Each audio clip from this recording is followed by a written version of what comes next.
Salut, c'est Joël. Alors, dernière vidéo sur le thème de la Ryder Cup. Je voulais vous faire le bilan, voilà, et avec une fin heureuse, une victoire de l'Europe. Je vais vous faire un petit bilan de cette semaine passée, on va dire, sur le site.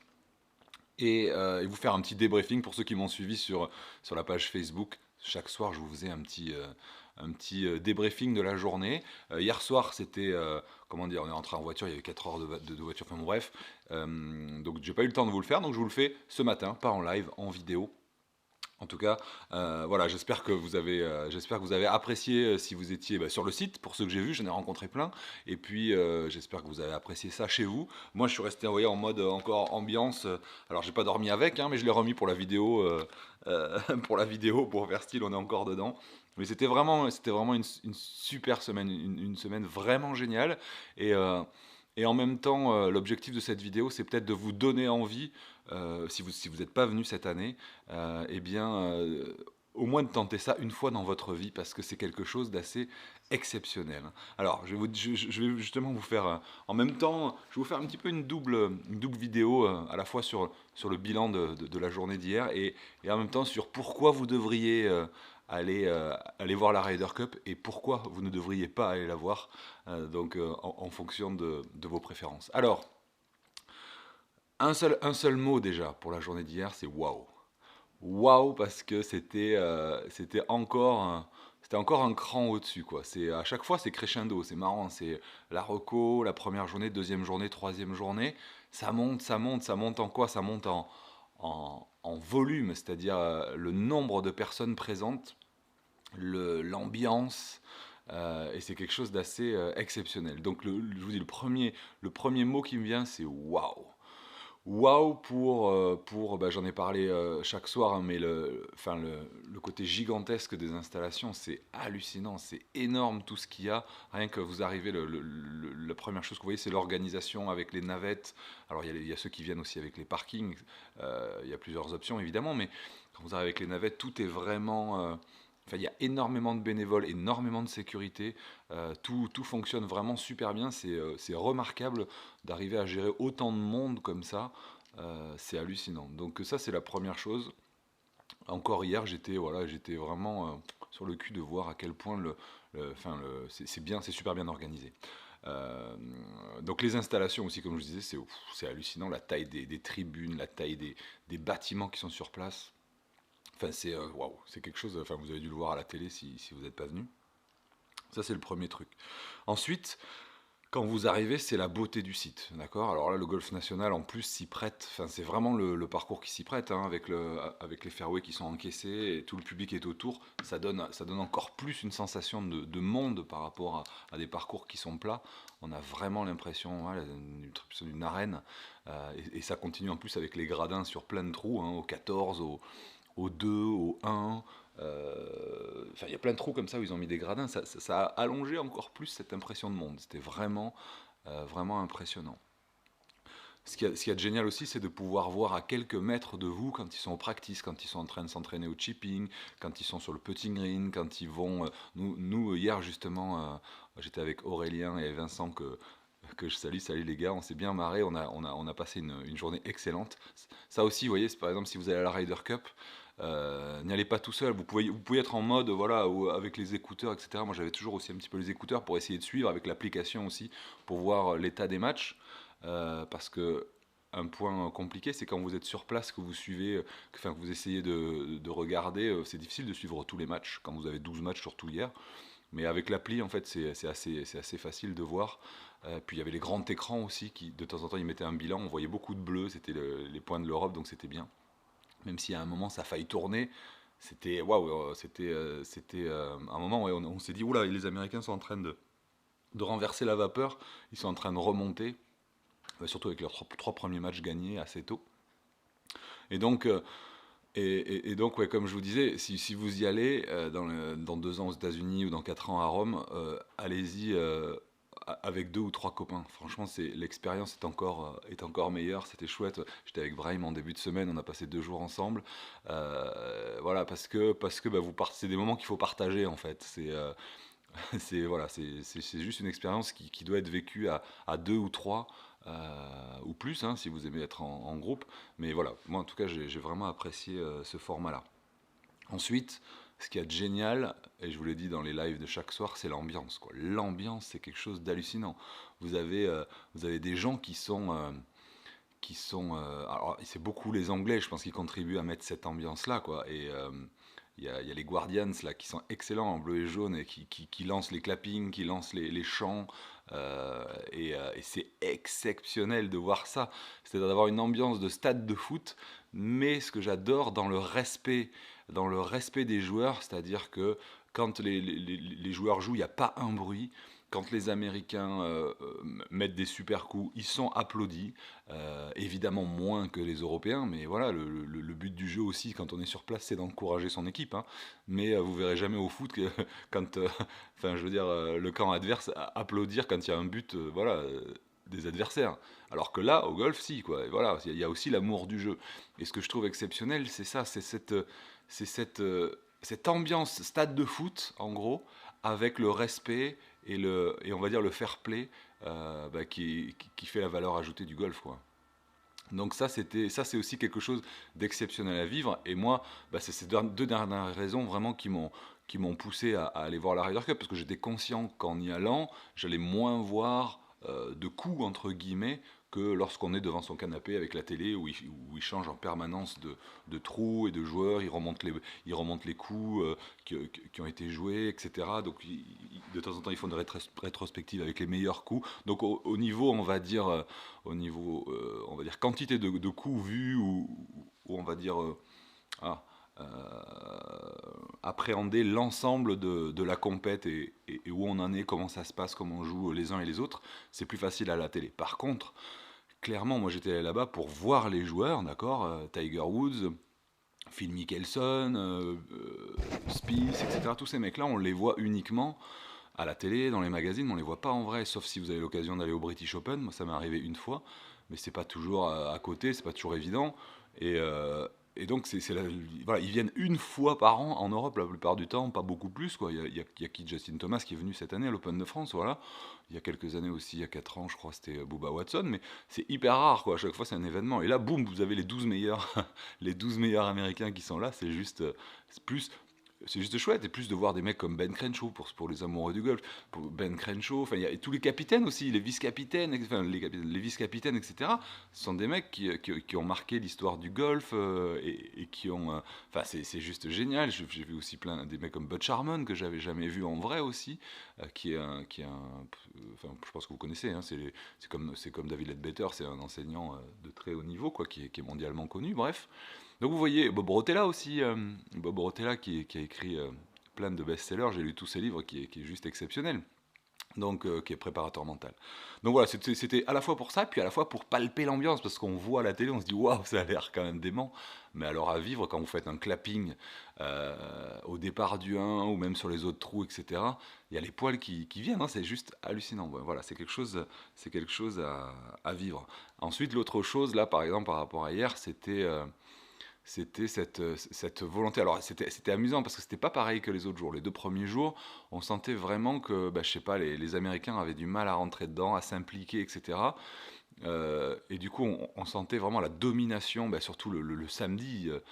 Enfin, le samedi, ça a été waouh, quoi. Ils prennent 4-0 le matin, bon, de 2 l'après-midi, mais le matin, le samedi matin, le deuxième jour, oh, mais les Américains, ils n'ont pas vu le jour, quoi. Alors là, par contre, il y avait hier, pour les 12 simples, il y avait un esprit revanchard, quoi. Les mecs voulaient absolument, enfin, on sent qu'il y avait de l'ego et que les Américains voulaient absolument, comment ça s'appelle? Sauver la face et puis voir remonter et essayer de gagner, quoi. Il y avait vraiment une volonté comme ça. Et du coup, il y avait plus de matchs en gros, hein. On sentait qu'il y avait de la concurrence en face. Et quand on sait aussi que beaucoup de gens, moi je pensais sincèrement que l'Europe allait gagner, je l'ai annoncé plusieurs fois dans les vidéos. Euh, pour moi, c'était l'Europe qui allait gagner parce que la configuration de la compétition avec 2 jours de double et une seule journée de simple fait que même si l'équipe sur le papier, tout le monde disait ouais, on va se faire exploser, l'équipe américaine est juste hallucinante, on n'a aucune chance, etc. C'est ça, ce sont des gens qui ne connaissent pas euh, la formule de jeu de la Ryder Cup et du format en équipe, du match play, de l'importance d'un parcours de golf comme le golf national, de l'importance de connaître ses subtilités, et l'équipe d'Europe a beaucoup d'avance là-dessus, et puis de connaître aussi l'importance, parce qu'on est dans un cas où je pense que, et je l'ai dit plusieurs fois, que le poids du public, le public est là vraiment pour... le public est là, porte les joueurs, quoi. Porte les joueurs et enfonce l'équipe adverse carrément, pas par manque de fair play, comme on a pu le voir à plusieurs reprises aux États-Unis, mais par justement l'enthousiasme qu'il y a à supporter l'équipe d'Europe. Donc forcément, ça met un petit coup de bambou derrière la tête des Américains à chaque fois. Donc tous ces paramètres-là font qu'à la fin, eh bien, l'équipe d'Europe est largement meilleure. Elle a gagné, elle a mené les 3 jours. Elle a mené les 3 jours, du premier au dernier jour. Euh, je crois. Je crois pas, j'en suis sûr. Elle a même gagné la journée des simples, alors que tout le monde pensait que en simple, les Américains allaient, voilà, on va dire, affirmer leur domination entre guillemets. Ben non, pas en Ryder Cup. Et d'ailleurs, la preuve, ça fait plus de 25 ans, je crois, que les Américains n'ont pas gagné, depuis 93, que les Américains n'ont pas gagné sur le sol américain. Donc, sur le sol, pardon, que les Américains n'ont pas gagné sur le sol européen. Donc voilà, ça c'est bien la preuve que cette configuration ne. Comment dire, enfin, le papier et la réalité du jeu dans cette configuration ne matchent pas du tout, vous voyez. Donc ça c'était un peu mon bilan de cette journée d'hier. Et, euh, et ben voilà, après, enfin, pour aller plus loin, c'est-à-dire que mon objectif aussi, c'est de vous donner envie d'aller voir cette Ryder Cup. Et j'espère qu'avec ces commentaires-là, ça vous donne envie. J'espère aussi pour ceux qui ont suivi sur ma page tous les lives, les photos. J'ai essayé parce que j'avais un accès, grâce à ce truc-là, j'avais un accès aux practices jusqu'à jeudi. Après, ils l'ont coupé. D'ailleurs, hier, il y avait très peu de monde, il n'y avait que les médias qui avaient accès, ou alors ceux qui avaient un accès qui étaient entraîneurs, qui étaient cadets, etc. Donc il y avait très peu de monde sur le practice, comparé au premier jour. Mais du coup, j'avais fait des lives, vous savez, pour vous montrer les joueurs s'échauffer. C'est une partie de la compète qu'on voit pas souvent, en fait. Souvent, enfin, ça arrive parfois qu'à la télé, ils nous montrent le practice quand le mec s'échauffe, vous savez, en attendant un playoff éventuel. Mais en vrai, on voit jamais enfin, si, on voit de temps en temps des séquences d'échauffement quand on attend les dernières parties, les leaders, mais c'est assez rare, quoi. Donc voilà, je m'étais dit, tiens, je vais partager ça pour vous montrer comment ils s'échauffent et puis voir les mecs d'un peu plus près, quoi. Donc c'était l'objectif. Mais l'objectif de cette vidéo aussi, c'est comme je vous disais, c'est de vous donner envie d'y aller. Donc vous avez vu, si toutes ces choses-là vous attirent, allez-y. Franchement, comme je vous dis, à 2, 3 potes, c'est vraiment quelque chose à vivre. Après, vous pouvez le vivre autrement. Il y en a qui sont venus en couple, hein. Si vous êtes un couple qui adorait le golf, il y en a plein qui sont venus comme ça, et c'était super. Enfin, c'était super à voir aussi, quoi. Mais c'est une ambiance différente. C'est une expérience différente. Alors, par contre, pourquoi ne pas aller à la Ryder Cup? Pourquoi ne pas aller à la Ryder Cup? Eh bien, premièrement, première raison, si vous n'aimez pas le monde, si vous n'aimez pas qu'il y ait beaucoup de monde autour de vous, n'y allez pas, d'accord? Mais ça, j'ai pas besoin de vous le dire, je pense que vous l'avez déjà pigé. Si vous n'aimez pas les files d'attente, parce que, alors après, il y a des options où on attend plus ou moins, ça c'est clair, mais grosso modo, si vous passez par les navettes, etc., parce qu'il n'y a pas d'accès direct en général sur ce genre de compétition, il faut toujours passer soit par des parkings, soit par des navettes pour arriver. Et là, il y a des files d'attente plus ou moins importantes, hein. Il y a des jours où c'était cool, il y a des jours où c'était. Après, il y a les heures, il faut se lever très tôt, etc. Donc, si vous n'aimez pas les files d'attente, c'est pas le genre d'endroit où il faut aller, puisque dès que vous voulez aller aux toilettes, dès que vous voulez manger, dès que vous voulez boire quelque chose, c'est une file d'attente systématique, d'accord. Si vous n'aimez pas aussi que les gens crient autour de vous, d'accord, donc vous avez souvent quelqu'un qui hurle là, vous avez mal à l'oreille, là, mal à l'oreille, donc voilà, ça fait partie aussi de cette épreuve. Donc si vous n'aimez pas ça, voilà, faut pas aller regarder la Ryder Cup chez vous tranquillement, dans votre salon. N'allez pas à la Ryder Cup si vous voulez bien manger, c'est pareil. Alors parce que voilà, c'est que des hamburgers gras, machin, des trucs, enfin bon bref. Si, hier on a pas mal mangé, on a mangé une sorte de porc rôti, là c'était super bon avec des frites, voilà. Mais pareil, tu vas pas manger ça tous les jours, donc du coup, voilà, si vous voulez bien manger, c'est pas le bon plan, sauf si vous allez dans les pavillons, puisque Vincent, lui, avec qui j'étais hier, avait une place dans les pavillons, et apparemment, on mangeait très bien, mais c'est quand même, je crois que c'est 1500 balles la journée, quoi. Donc si vous allez 4 ou 5 jours, ça commence, plus le voyage, plus l'hôtel, plus le machin, ça commence à faire un gros budget. Euh, et enfin, n'y allez pas si vous mesurez 1,40 m, parce que vous verrez rien, il y a 3, 4, 5 rangées, et donc il faut, je dirais, il faut être assez grand pour voir pas mal de choses. Moi j'étais avantagé par rapport à ça. Quoique, j'ai vu deux Asiatiques qui avaient pris leur petit tabouret portable. Ça, c'est une super option, j'avais trouvé ça génial. Il faisait quoi? Il faisait, je pense, 40-45 cm. Et là, vous passez, si vous faites, je sais pas, 1,60 m, bah, vous passez à 2 mètres. Donc là, tac, vous êtes au-dessus de la mêlée et vous voyez tout ce qui se passe. Il suffit de vous mettre un peu plus sur une petite butte, etc. Et là, vous êtes peinard. Donc c'est pas forcément, même si vous n'êtes pas super grand, avec cette option du tabouret, là, c'est juste génial. Par contre aussi, les journées sont crevantes. Enfin, pour ceux qui ont suivi les lives, à chaque fois on me dit mais t'as l'air explosé. En fait, on se lève tous les jours entre allez, 4h30, 5h, 5h30 du matin pour essayer d'arriver avant tout le monde. Mais comme on n'est pas tout seul à avoir cette idée-là, eh bien ça devient fatigant, surtout quand vous faites comme moi j'ai fait, c'est-à-dire les 6 jours. Voilà, ben j'espère que toute cette semaine de Ryder Cup depuis l'intérieur vous a plu. Moi, je vous retrouve très, très bientôt dans de nouvelles vidéos, dans de nouveaux formats vidéo d'ailleurs. Je vous remercie de vous suivre. Ah oui, puis j'allais oublier, pour fêter ça, quand même, on a quand même gagné. J'ai pas parlé du score. On a fait 17 et demi à 10 et demi. Et qu'est-ce que j'avais dit, vous vous rappelez? J'avais fait un pronostic à 17-11. On m'avait dit, oh, t'exagères et tout, ça va être plus serré que ça. Et bien, on a gagné encore plus, de 17, grâce au pote de Noren, au 18, je sais pas si vous l'avez vu.